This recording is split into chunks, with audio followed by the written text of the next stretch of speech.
Doctor José Duarte García, director de Cotelco, muy buenos días. Bueno, muy buenos días, por lo menos yo un cordial saludo a usted y a toda su audiencia. Muchas gracias por la invitación.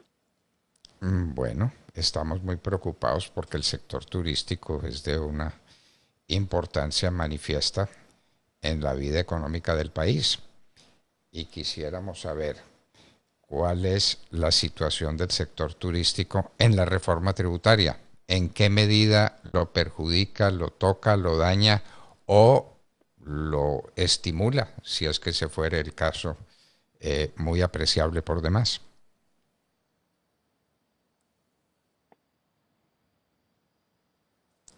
Doctor Duarte. Otro problema de comunicación que tenemos. Pero ¿y esto qué es lo que está sucediendo? ¿Alguna Increíble cosa? que tengamos dificultades nuevamente. A propósito de la tributaria, doctor Fernando, le comento que todo indica, el gobierno quiere que esto pase sin mayor debate, sin mayor demora. Ellos quieren que esto sea aprobado cuanto antes, al punto que ya plantean pues que la reforma tributaria llegue a su primer debate en un par de semanas, lo que realmente es muy difícil porque son muchas las proposiciones que de ya se están trabajando y son muchos los reparos que hay frente a la misma reforma, por lo que se hace evidente que probablemente estemos hablando de primer debate sobre el 15 o el 20 de septiembre, lo que pues hará que el debate tenga que ser largo y demorado, como corresponde, ¿no? Pues los congresistas tendrán que opinar y podrán decir lo que les parezca respecto de esa reforma. Bueno, ya estamos otra vez con nuestro invitado. Esperamos no tener otra dificultad de comunicación. José Duarte García, director de Cotelco, de nuevo, muy buenos días. Lo volvemos a saludar. Mil gracias, doctor Londoño. Muy buenos días. No, frente a su pregunta, permítame abordarla de alguna manera en tres frentes. El primer frente es que la reforma tributaria, sin duda alguna, va a tener unas implicaciones en términos macroeconómicos en la medida en que el nivel de recaudo que se espera de 25 billones de pesos va a generar, sin duda alguna, una reacción en términos de contracción de la demanda. Y por supuesto eso a nosotros nos inquieta en la medida en que probablemente ese gasto turístico va a terminar siendo pospuesto por muchos hogares colombianos, en la medida en que pues estamos en un momento de inflación, hay una perspectiva de recesión mundial global, y en este caso en particular, con este nivel de demanda de recaudo de recursos, pues estamos viendo nosotros allí una afectación probablemente de lo que puede ser este consumo o gasto turístico. Ahora, puntualmente en el texto de la reforma, en el último artículo de la reforma tributaria se habla de las derogatorias, y allí se deroga el numeral 3 del artículo 207 rayados del Estatuto Tributario, el cual establece un trato diferencial en renta. Ese trato diferencial en renta precisamente se ha venido dando con el propósito de desarrollarle una infraestructura turística al país que permite realmente garantizar el alojamiento de hospedaje a las personas. De lo contrario, si uno no tiene el alojamiento de hospedaje, pues no tiene turista. El turista es turista cuando pernocta. Entonces, esta ha sido una medida que realmente ha servido para poder desarrollar esa oferta, por supuesto, de alojamiento de hospedaje que hay a lo largo y ancho del país. Ese punto se menciona, se deroga, pero hay que decir que en el último párrafo el gobierno está diciendo, bueno, vamos a proteger los derechos adquiridos de quienes hayan hecho uso y quienes hayan acreditado las condiciones para hacerse de alguna manera partícipe de este trato diferencial en renta. Eso, por supuesto, a nosotros nos tranquiliza, va en línea a lo que ha dicho la Corte Constitucional. Ya en el 2019 se había referido sobre unos derechos adquiridos para la hotelería, y eso hay que decirlo, al menos nos tranquiliza esta discusión.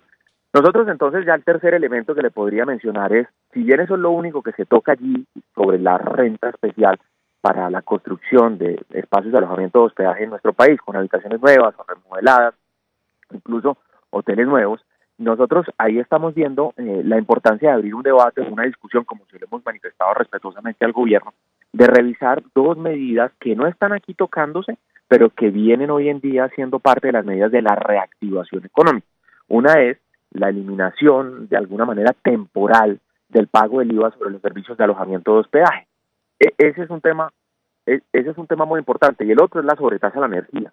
Esos dos, esos dos estaban contemplados al menos hasta el 31 de diciembre. Le estamos diciendo al gobierno, este es un sector fuertemente golpeado por la pandemia, los empresarios están altamente endeudados y no ha pasado ni siquiera un año en la reactivación. O sea, nosotros necesitamos poderlos acompañar de tal manera de que ellos puedan cumplir con sus obligaciones financieras y ojalá con ello, al cabo de 2 años, que es lo que estamos solicitando a nosotros al gobierno revise, 2 años después, pues sí pueda levantar estas medidas, que son medidas que por supuesto les ha dado oxígeno a los empresarios, pero que levantarlas hoy sería muy gravoso, entre otras, obviamente por las implicaciones que esto va a traer para los hogares colombianos. Se va a terminar encareciendo mucho ese gasto turístico, sumado a lo que ya hablábamos de alguna manera al principio, de una alta inflación y por supuesto de una recesión, y bueno, ya habiendo pasado de una pandemia en donde se van a terminar encareciendo mucho más los gastos, digamos, que realizarían las familias colombianas en turismo. Bueno, las familias colombianas y los visitantes, porque Sí, señor. pues el turismo no solamente tiene dimensiones locales, sino una importantísima que es la dimensión internacional, porque es un gran productor de divisas con la gente que viene del exterior a disfrutar de las maravillas de Colombia. Que si Tiene, dicho tiene, es el... Sí, diga usted. no, tiene razón, doctor Londoño, usted tiene toda la razón. Ahí el tema es que, bueno, y quizás para traer un dato y compartir un dato, en el 2019 se generaban cerca de 6.500 millones de dólares por divisa. Es un gran atractor de divisas y como usted lo menciona, en ese 2019 se atrajeron cerca de 4.5 millones de turistas internacionales. Son unos actores fundamentales para la dinamización del turismo. Sin embargo, yo menciono y hago mucho énfasis en el hogar colombiano porque según la, digamos, encuesta de turismo que realiza el DANE, uno se puede dar cuenta allí que el 50%, digamos, de los que realizaron turismo, precisamente mapeados por el DANE, son personas, son hogares colombianos que tienen menos de 2 millones de pesos, hasta 2 millones de pesos. El 83% tiene hasta 5 millones de pesos. Y si uno hace un zoom, doctor Londoño, allí, uno se da cuenta que de todos ellos que hicieron viajes, ahí hay un 26% que se hospeda en alojamiento y hospedaje o en hoteles de este país.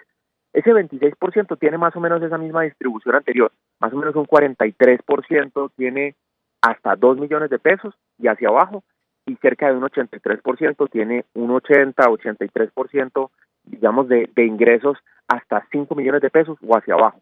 Yo lo menciono es porque tiene una implicación muy grande en términos de los hogares colombianos. Si pensamos nosotros que ya tenemos una inflación del 10.12%, imagínese usted, doctor Londoño, el próximo año sumarle el 19% del IVA. Estamos hablando de casi 30% más. ¿Que de dónde va a sacar el hogar colombiano precisamente para seguir haciendo ese gasto turístico que, por supuesto, jalona empleos, dinamiza sectores, que genera un valor social, que ahí es donde nosotros le estamos diciendo al gobierno, revise por favor esta medida, busquemos darle una continuación a esta, al menos a esta política de incentivo a la demanda, porque este es un incentivo que le llega a la demanda de los colombianos, no es directamente a la hotelería. Entonces, pues, ojalá allí se abra la discusión. Ahí hemos venido planteándola, doctor Londoño, y esperemos que pueda ocurrir en los debates que se vienen también con el mismo gobierno y, por supuesto, en el Congreso de la República. Y es que tiene usted razón. El primer gasto que el hogar puede sacrificar es el gasto turístico. De manera que, puestas las cosas en una inflación altísima, en una dificultad para atender las necesidades básicas, los hogares empiezan por sacrificar el gasto turístico, que es un gasto aparentemente superfluo. En el fondo es un gasto indispensable para la salud mental, para la salud de los hogares, pero es lo que primero sacrifican, doctor, ¿no es cierto? Tiene toda la razón. Primero el hogar estará pensando en la alimentación, en el vestuario, la vivienda, en la salud, y si terminamos nosotros, digamos, dentro de la cadena del turismo, siendo muy postergados en esta toma de decisión del gasto, más que esta es una reforma que seguramente va a impactar en la capacidad del ahorro, estará impactando en la capacidad de inversión, porque en inversión, por ejemplo, allá a futuro, pues esta medida de renta, ya digamos, el gobierno planteó su deseo de eliminarla para los proyectos a futuro. Nosotros hemos venido hablando de la importancia de que haya una transitoriedad, de que se deje, por ejemplo, para municipios de menos de 200.000 habitantes, que hoy en día ya lo contempla de alguna manera el estatuto tributario desde el año pasado que se reglamentó la ley de turismo. Entonces, pues ahí hay realmente una, digamos, una situación que hay que observar bastante bien y que tenemos obviamente, ojalá, que lograr que el gobierno y de la mano obviamente del Congreso de la República pueda pues comprender muy bien los impactos que esto traería para este sector turismo. Esa discusión ya empezó ustedes han intervenido, han sido escuchados por parlamentarios, el Congreso de la República está suficientemente enterado de lo que significa el sector turístico y de lo que significaría sacrificarlo en todo o en parte. Sí señor, ya inició además, debo reconocerlo, el gobierno nos ha abierto un espacio de diálogo, hemos conversado con el gobierno directamente, pero también con el Congreso. La semana pasada, por ejemplo, estuvimos en la Comisión Sexta de Senado, que es la que trata los asuntos de turismo. De hecho, con varios de los senadores también creo que se está llegando a un punto del entendimiento de lo difícil que puede ser, como usted lo decía, para el gasto turístico del país, para los hogares colombianos el próximo año si estas medidas no se contemplan. Y también la próxima, bueno, mejor dicho, este próximo miércoles también hay una citación a la Comisión Tercera, que es la que trata los asuntos tributarios desde el Senado. Ahí estaremos participando también, exponiendo lo sensible que es esta reforma y sobre todo el no incluir estos dos puntos dentro de la agenda de discusión, que es la sobretasa y la exención del pago del IVA al 19%. Sería interesante que usted le dijera a nuestros oyentes cuántos empleos está generando el sector turístico del país, de qué manera está Bueno, contribuyendo a la formalidad y a la creación de empleos el sector turístico. bueno, no, y muchas gracias por la pregunta. Este es un sector que es amplio generador de empleo, absorbe una muy buena parte de la población joven, mujeres en el país. En el 2019 se generaban cerca de 1.7 millones de empleos en el sector que el DANE denomina de alojamiento y de servicios de alimentación o de comida. 1.7 millones de personas empleadas por nuestro sector. Hoy en día la cifra puede estar en alrededor de 1.5 millones. ¿Por qué? Porque precisamente los empresarios aún viven las secuelas de este nivel de endeudamiento que tuvieron que asumir, porque tuvieron muchos meses, algunos años completamente parados sin poder funcionar. Tuvieron que endeudarse para poder sostener incluso parte de esa nómina, la infraestructura y cumplir con sus obligaciones. Entonces, en la medida que nosotros vayamos logrando esa reactivación y dándole precisamente ese dinamismo en la llegada de más turistas nacionales e internacionales. Recordemos que el turismo internacional incluso seguimos rezagados. Nosotros estamos alrededor de unos 2.5 millones de turistas internacionales recibiendo. Recordemos que en el 2019 recibíamos 4.5 millones de turistas. Todavía estamos muy por debajo. De hecho, este año las estimaciones del gobierno es cerrar con 3 millones de turistas internacionales, muy por debajo de lo que se venía recibiendo en el 2019. Y lo que se ha venido ocurriendo ha sido la dinamización que esperamos se profundice del consumo turístico de los colombianos, que Colombia tiene una gran oportunidad de desarrollar precisamente más producto turístico para los colombianos y esperemos que también el gobierno aquí trabaje muy fuerte en cómo poder acercar estos grandes municipios de este país que están llenos de tanta riqueza turística, cultural, histórica, de naturaleza, de gastronomía, precisamente a esa oferta que va a terminar generando empleo, como usted bien lo decía, doctor Londoño. Generando empleo y generando satisfacción y bienestar para los colombianos. Es muy importante que la gente sepa la importancia que tiene lo que desgraciadamente le pusieron un mal nombre, ¿no? La cultura del ocio. No se trata del ocio, se trata de una manifestación fundamental de la libertad humana, la de conocer, la de viajar, la de educar a su familia con lo que representan los viajes. Es que ese es un elemento que no se considera suficientemente. Los elementos psicológicos y sociológicos que dependen del turismo.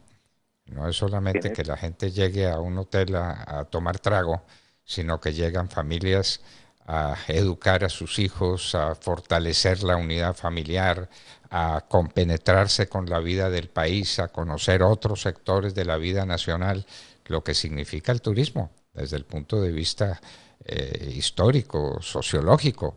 Eso hay que destacarlo, me parece, en este debate, doctor Duarte. Usted tiene toda la razón, doctor Londoño. Esa traducción del leisure en inglés al ocio, yo creo y completamente de acuerdo con usted, le ha hecho mucho daño al sector. De hecho, nosotros nos referimos principalmente al turismo vacacional y en ese turismo vacacional coincido completamente con usted. De hecho, a nivel mundial se han hecho ya varios estudios de cómo, por ejemplo, el comportamiento o el desempeño de los jóvenes en las pruebas de estado termina mejorando más cuando tiene mucha más cercanía precisamente a los atributos que el turismo es capaz de acercarle cuando ellos pueden ir a los museos, cuando pueden ir a los municipios, a esos pueblos históricos, cuando pueden conocer a través de la gastronomía, de la cultura, de los trajes, de la música, pero además de la naturaleza, cuando uno puede aprender de la geografía a través del turismo. Eso tiene un gran valor en el desarrollo de cada una de las personas de nuestro país, pero además es un derecho humano y entre otras también ahí hemos venido nosotros tratando de visibilizar la relevancia y la importancia que tiene el turismo, como usted bien lo decía, para descansar, para encontrar salud, para poder encontrar allí una oportunidad de desarrollo que esperemos que en Colombia también en esta discusión que se avecina se tenga en cuenta. Ojalá lo tengan en cuenta los parlamentarios y entiendan que el turismo no es ocio en el mal sentido de la palabra entendido, sino que el turismo es desarrollo cultural, desarrollo de las regiones, desarrollo de la personalidad de los jóvenes, tanto de los que viajan como de los que reciben viajeros. Un municipio, un sitio que está recibiendo viajeros está enriquecido con otras visiones del mundo, con otras actitudes ante la vida. Es una forma de enriquecimiento humano, de enriquecimiento social. Doctor José Duarte García, director de Cotelco, que tengamos éxito y que no resulte sacrificado el turismo, entendido como lo que debe ser dentro de esta reforma tributaria. A mí, mil gracias, doctor Londoño, gracias por su espacio y un cordial saludo a la mesa de trabajo y a su audiencia. Muchas gracias. José Duarte García, director de Cotelco, estaba con nosotros en la hora de la verdad. Ya tenemos las 7 de la mañana, 2 minutos.